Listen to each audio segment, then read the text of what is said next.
A movie's recently been released called The Purge, which is in 2018. There's been a lot of reviews about this film. I haven't seen it yet, but the reviews that I have heard, which is only 2, have been fantastic. One in particular by a Dr. Johnson, who actually mentioned a social experiment, if you can call it that, or a psychology experiment, which was done with dogs. I looked into it because I found it really interesting the way he spoke about it. I just stumbled across his video. I wasn't looking for it because I don't really follow him, to be honest with you. What I found was really, really interesting. So I'm just going to look into that and explore it a little bit more with yourselves, because I know some people, they do suffer with lack of motivation, lack of self-belief. A lot of people, including myself, have had a lot of knockbacks, but what I've found is it literally seems to be the way we think, and there are external things that also affect us as well. But what we need to do is we need to pass those barriers, and I'm going to explain it to you in a way where hopefully you can understand it. And in addition to you understanding it, I am also going to put the correct teachings in there for you to explain this exact same thing that has taken place, for you to understand that not only was it predetermined that this would happen to some people, but it was effectively said that not only can you break free from this, you can overcome this, but the outcome is already predetermined. Please listen. What is learned helplessness? Well, in India, when elephant trainers catch a baby elephant, they tie its legs with a rope to a post. And this baby elephant will struggle for days trying to break free, and it eventually gives up when it learns that it's useless. When it grows up, these trainers keep it tied using the same rope, and even though it's now strong enough to break free and escape, the elephant stands around waiting for the trainers because it's learned that it's meaningless. This elephant has developed what's known as learned helplessness, and this is the fact that despite having the power to change its situation, it's learned to feel helpless instead because of the past. It was identified by a scientist in the 1960s who would do the same thing by shocking dogs. Highly unethical, of course. But what does this have to do with us? Well, in your life, you may have experienced a crushing defeat and learned that there's just no way to overcome it. Maybe it's not the case. Maybe that's just a story you've told yourself. Just think about it. If the average person does poorly on a test, they'll say the professor was too hard a marker, whereas a clinically depressed person will blame themselves for not being smart enough. In both cases, the moment you give up, you've learned to be helpless of the situation. So in what ways has learned helplessness affected you? So one of the first things that is important is to recognize that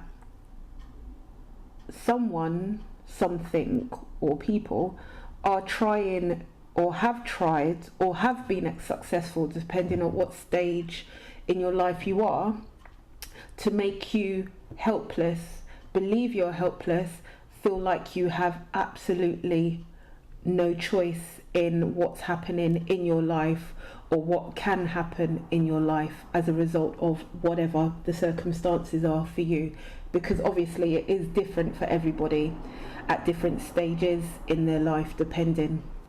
In some cases as well, what tends to happen is that when people identify what they call potentially a weakness, they can use this also against you.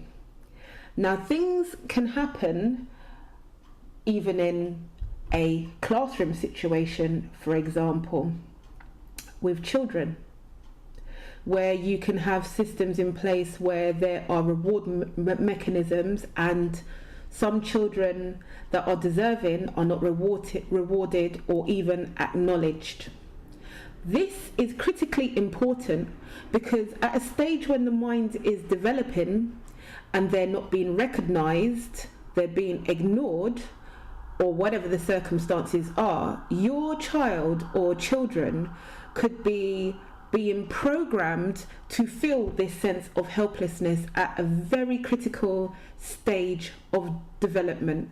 So it's important for all parents to pick up on this and recognise it and find other ways and other mechanisms to encourage positive thoughts in children, which is something that can be explored at another time, because we must always remember that balance is critical. It could be also in the workplace environment where you feel this sense of helplessness. It could be through social dynamics where you could feel this sense of helplessness. It could also be cultural.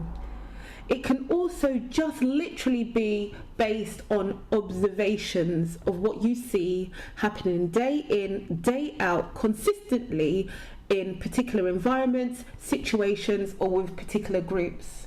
Bear with me, this is so important. Never forget that this is a taught behaviour, and this can affect you internally,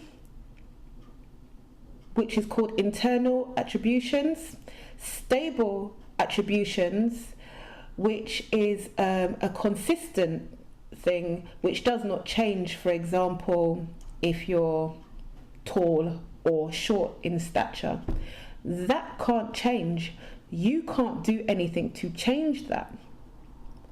But a tag could be placed on you based on that attribute, which would make you feel like you are powerless to change whatever is occurring. There's also global attribution, which I'll go into in a bit more detail as well.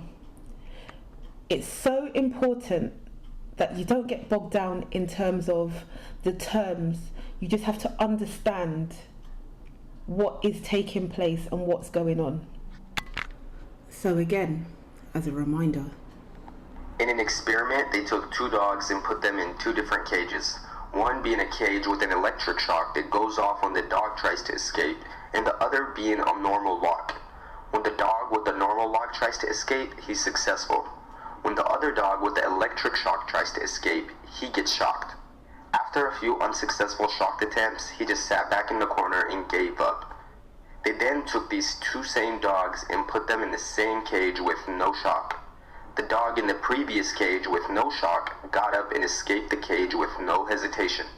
However, the dog that was in the previous cage with the shock, because in the first situation he wasn't able to leave the cage without getting shocked, he simply doesn't even try to get out, even though he can if he wanted to.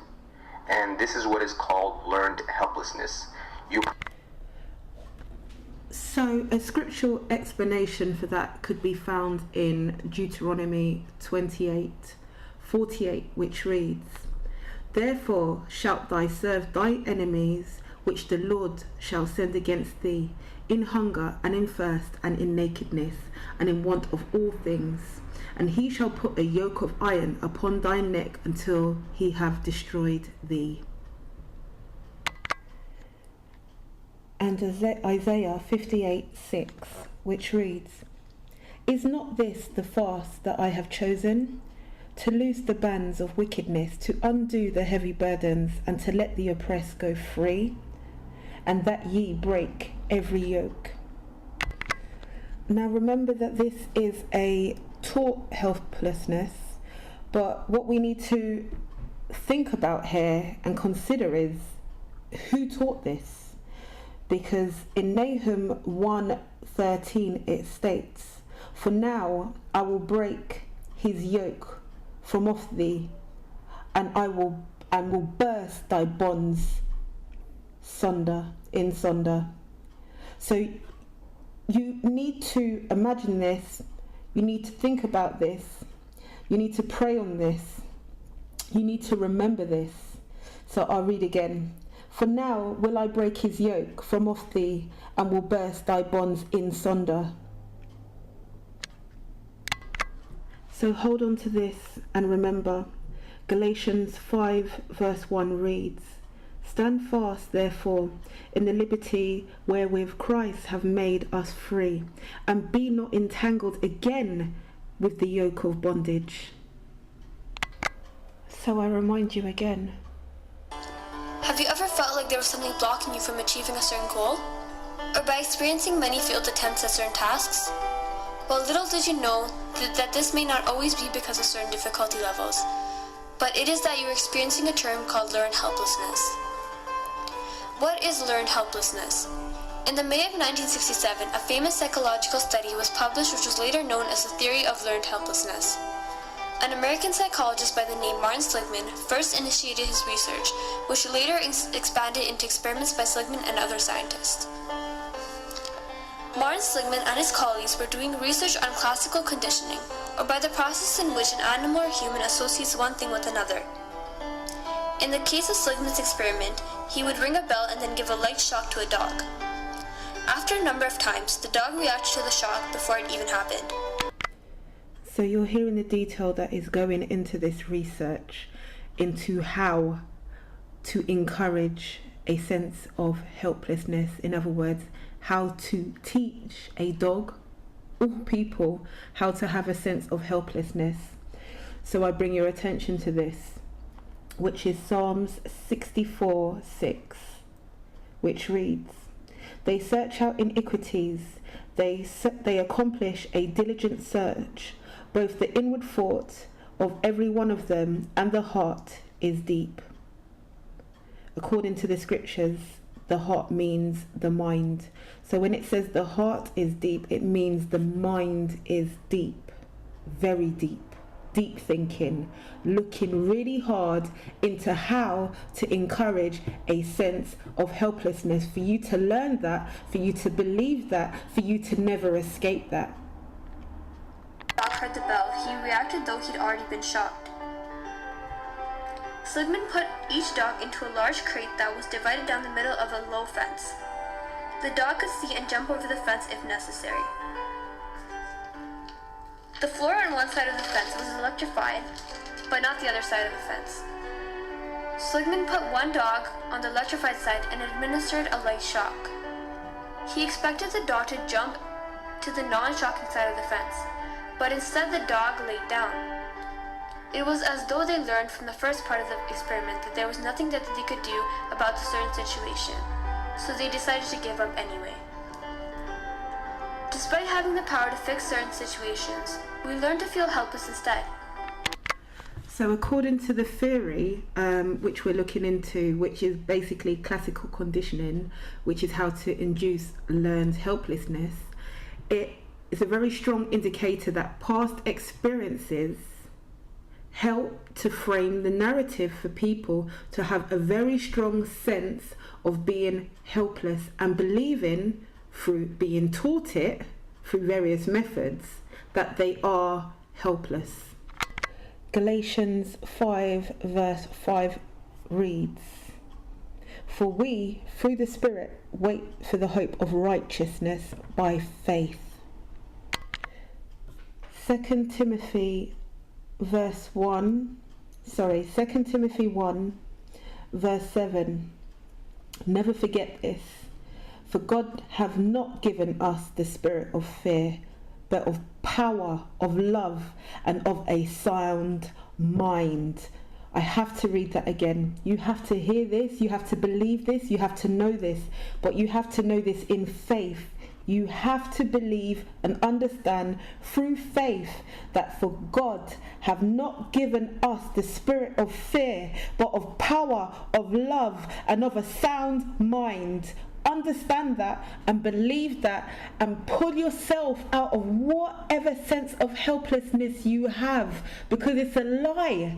That is not what is built into you, and you need to get back to where you need to be, and the only way you can do that is through the truth, and the truth is the word of God. Ephesians 6:10 reads, "Finally, my brethren, be strong in the Lord and in the power of his might."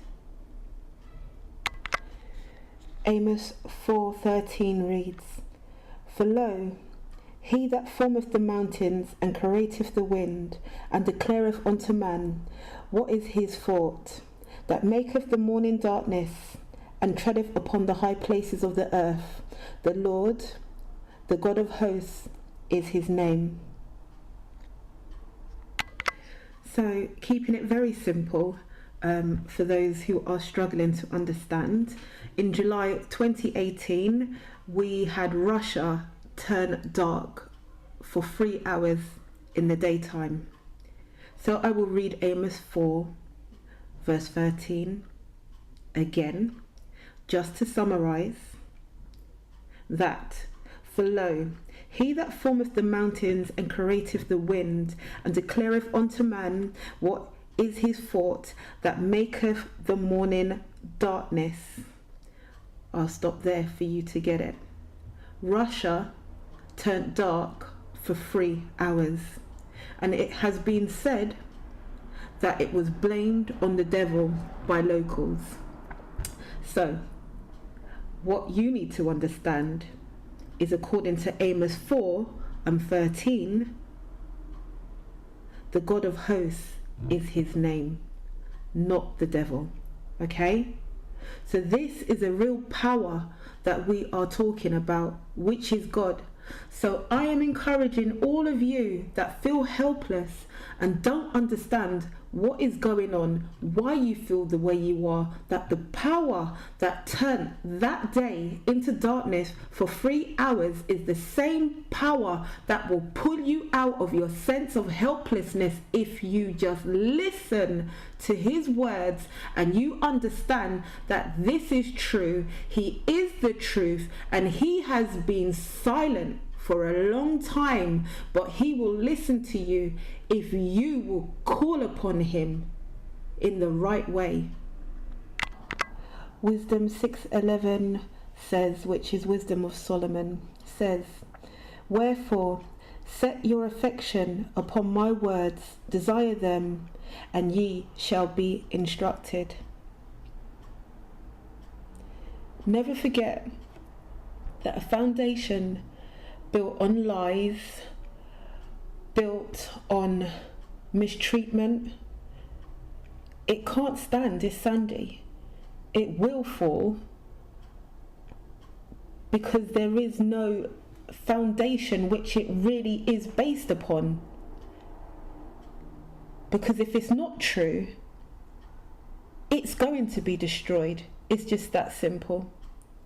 So if you feel like you're being persecuted, if lies have put you in the position that you are in, we all know how bad it is. We all know how horrible it can feel when nothing you do seems to go right, and it's not you that's causing the problem. It's coming from outside. But you have to be faithful, you have to stand strong, and you have to rid yourself of this sense of helplessness. It's essential. And remember, according to Wisdom of Solomon 6:5, for the people that try to put people in that sense of helplessness and encourage it, according to Wisdom of Solomon 6:5, it says, horribly and speedily shall he come upon you, for a sharp judgment shall be to them that be in high places. Wisdom of Solomon 6:7 reads, for he which is Lord over all shall fear no man's person, neither shall he stand in awe of any man's greatness, for he hath made the small and the great, and careth for all alike. Ephesians 6:23. Peace be to the brethren, and love with faith from God the Father and the Lord Jesus Christ.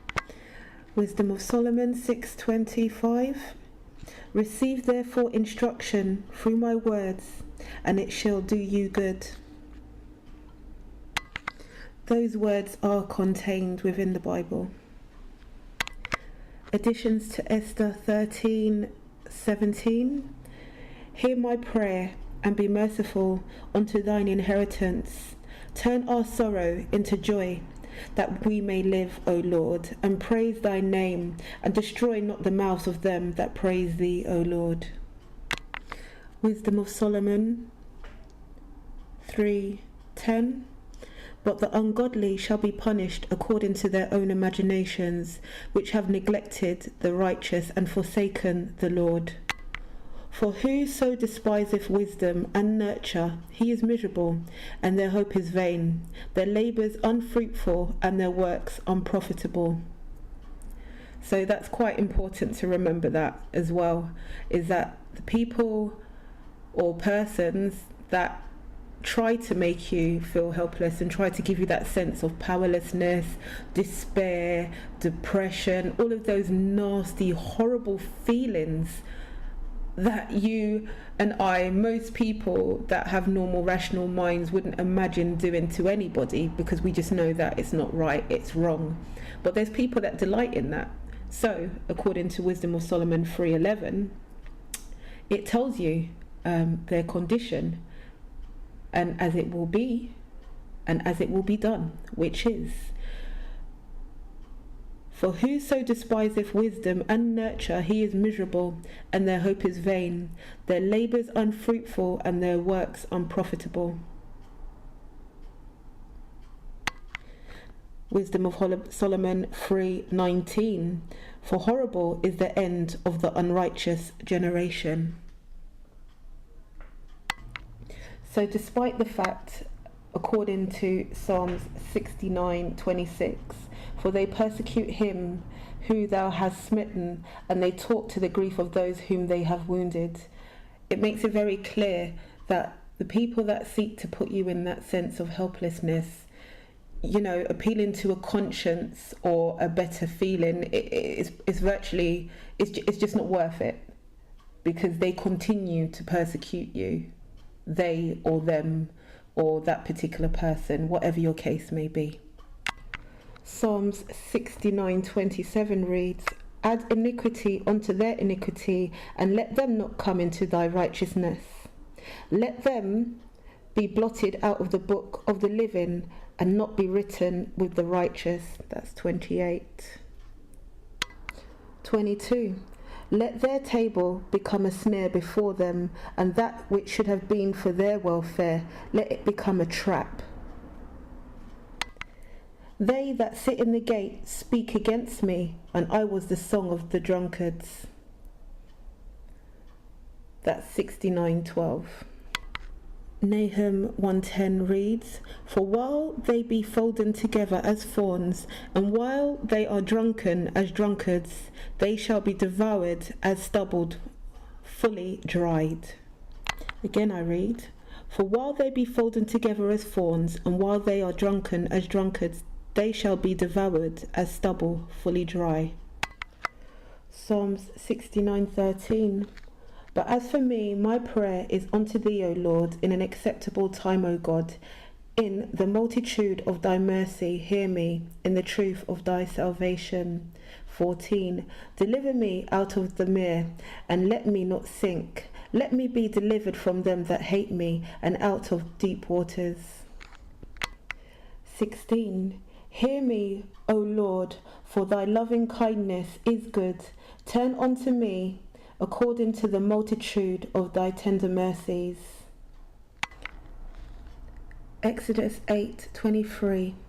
And I will put a division between my people and thy people. Tomorrow shall this be a sign. The sign is this.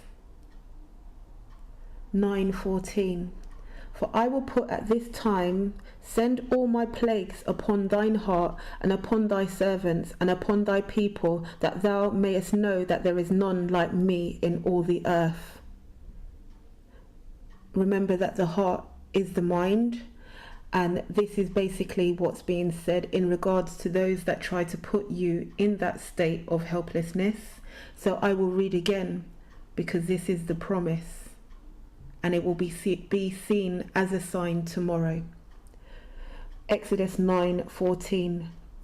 For I will at this time send all my plagues upon thine heart, and upon thy servants, and upon thy people, and upon that thou mayest know that there is none like me in all the earth. So in understanding why this has been done, Exodus 9:16, and in very deed for this cause have I raised thee up, for to show in thee my power, and that my name may be declared throughout all the earth. 18. Behold, tomorrow about this time I will cause it to rain a very grievous hail, such have not been in Egypt since the foundation thereof, even until now. 24. So there was hail and fire mingled with the hail, very grievous, such as there was none like it in all the land of Egypt since it became a nation. And here is a judgment, which is verse 25, which reads, And the hail smote through all the land of Egypt, all that was in the field, both man and beast, and the hail smote every herb of the field, and brake every tree of the field. So whilst you're feeling powerless and helpless and believing that you're stuck in one place, in one position, nothing's changing, it should be becoming very clear to you now, with all the things that are happening across the world, with all these disasters, etc. According to the scriptures, these things have been predestined to happen. They are happening now. It's increasing.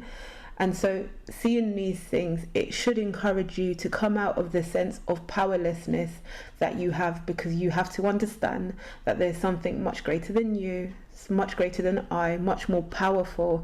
And that power is there to let you know that not only did he say that he would do these things, but you must remember, you must turn to him, and you must understand that he gave you a sound mind, he gave you power, he didn't give you a sense of helplessness. And it's important that you do come out of these feelings now, and you need to turn to your right mind, and you need to remember who you are and remember where you came from. Nahum 1:13, For now will I break his yoke from off thee, and will burst thy bonds in sunder. Isaiah 58:9, Then shalt thou call, and the Lord shall answer. Thou shalt cry, and he shall say, Here I am. If thou take away from the midst of thee the yoke, the putting forth of the finger, and speak in vanity.